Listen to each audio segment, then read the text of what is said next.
Bit कोशिंबीर करू tasty salad.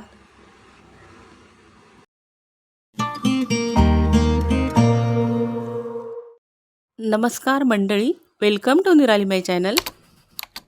बीटाची कोशिंबीर करीत आहोत। त्यासाठी एक मोठा साईजचा बीट स्वच्छ धुवून साल काढून किसून घेतला आहे। मीडियम साईजचा कांदा घेतला आहे, बारीक चिरून घेतला। एक छोटा टोमॅटो आपण बारीक चिरून घेतलेला आहे। हे एक हेल्दी सलाद आहे, एका बाउलमध्ये काढलं आहे। रंगीबिरंगी खूप छान दिसत आहे पहा। आणि हे पौष्टिक आहे। याला खमंग अशी झणझणीत फोडणी देत आहोत। फोडणी जी कढई ठेवली आहे त्याच्यामध्ये 2 टेबलस्पून तेल घातले। तेल चांगलं तापलं की त्यामध्ये मोहरी घातली आहे। मोहरी चांगली तडतडू द्यायची।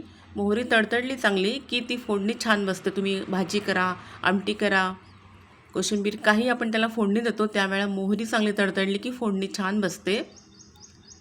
जिरं घातले, जिरंसुद्धा छान फुललेलं आहे। जिरंसुद्धा काळं होऊ द्यायचं नाही, नाहीतर चव आपल्या पदार्थाची बदलून जाते।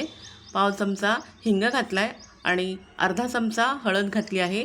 एका हिरव्या मिरचीचे तुकडे करून ते घातलेले आहेत।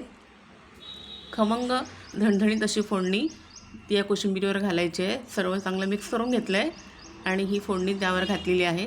या कोशिंबीरीमध्ये आपण दहीसुद्धा घालू शकतो बीटाच्या, पण मी आत्ता काही दही घातलेलं नाही।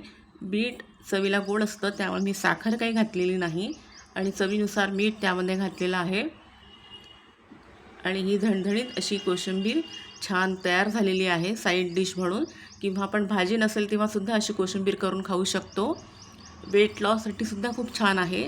निराली माय चॅनलवरचे इतरही रेसिपीचे एक भजन व्हिडिओ आहे, आपण नक्की पहा। चॅनलला सबस्क्राईब करा please. Like, share and subscribe निराली माय चॅनल। थँक्यू।